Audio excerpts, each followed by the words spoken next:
Gap calibration. Start by pressing the settings button and enter the password servgcr.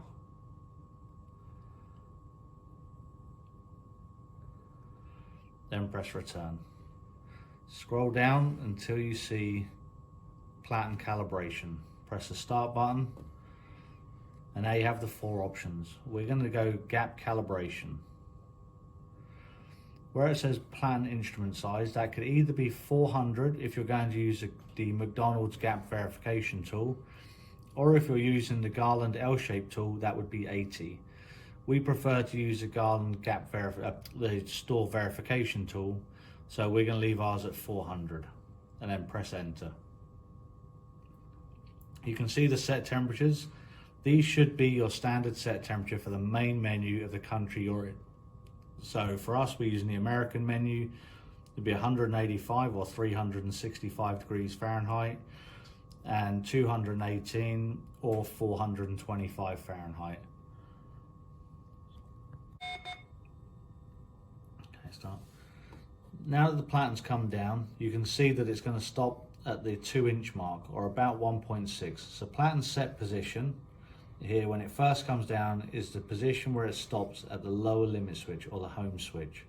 That number should be between 1500 to 2300. If it's outside of that range, the grill is going to come up with an error 64 or an error 63. You have the instrument size here, and then this is the current position. Okay, because we're using a tool that's 400 mils, we're going to start by entering 400 mils and see how the grill is gapped.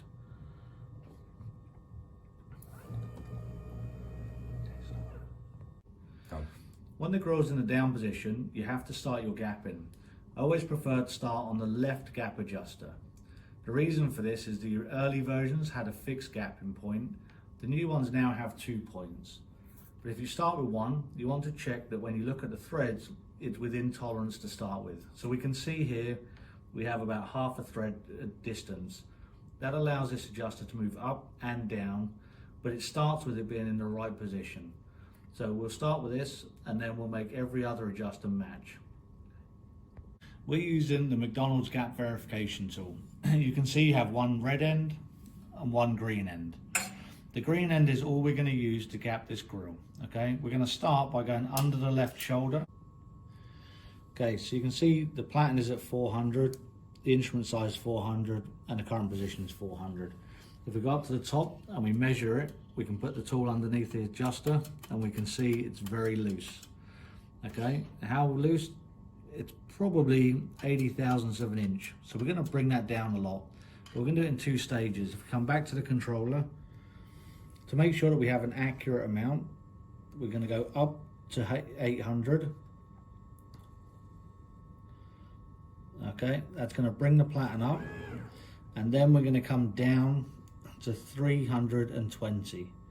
So that tightens the gap. The reason we do that is to make sure the actuator takes a good amount of movement and is more accurate. So we can see tool slides in still, and it's still a little loose. So I'm just going to bring it down a fraction more. So again, I'm going to do 800, and then I'm going to bring it down to 310.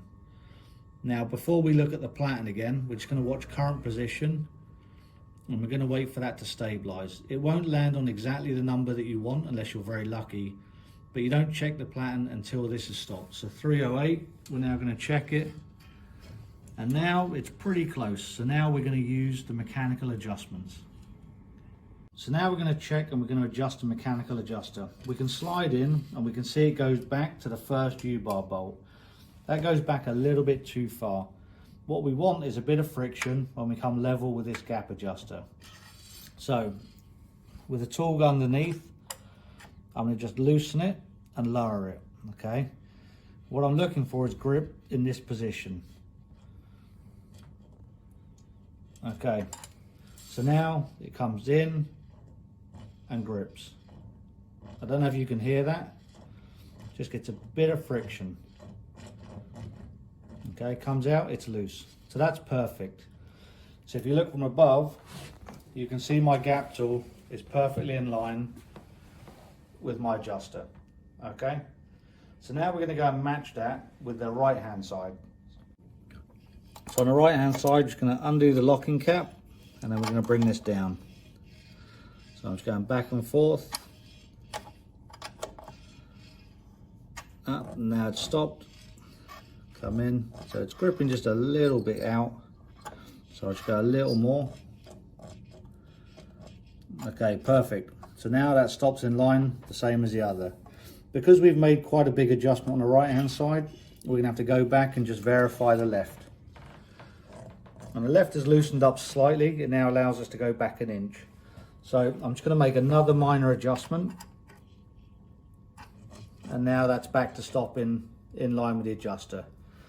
So we'll go back and we'll check the right. And that one is close enough. It's slightly further back, but only about 1/1000th of an inch. So now the front is now level. So now we have to go to the back of the grille. So to get to the level motor adjustment, we have to press the plus and minus button, and this now takes us to the screen. Here we have the back sensor, the front sensor, and the delta. So we're going to use the arrows and we're going to move the back adjuster. But first I'm going to show you the position on the top with the adjuster tool.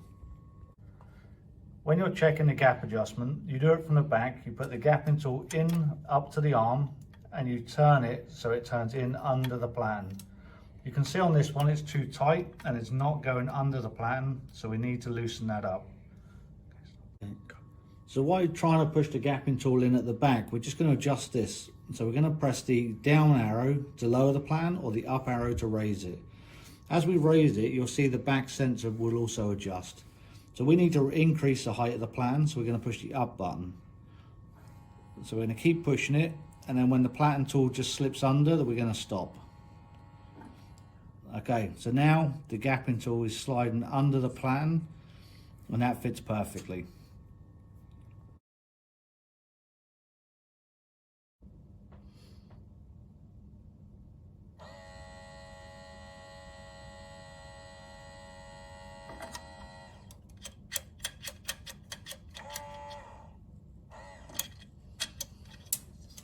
So now you can see the tool goes in and just catches a bit of friction as I turn it under. And that's perfect. We're not going to check any other part at the back. Because we've adjusted the back, now when we check the front, you'll see it's just fractionally tighter. Okay, you can hear the friction. So we're just going to adjust these slightly just to loosen them up and get them back where we started. Okay, so that's all it was. And it's back to a bit of friction under the adjuster.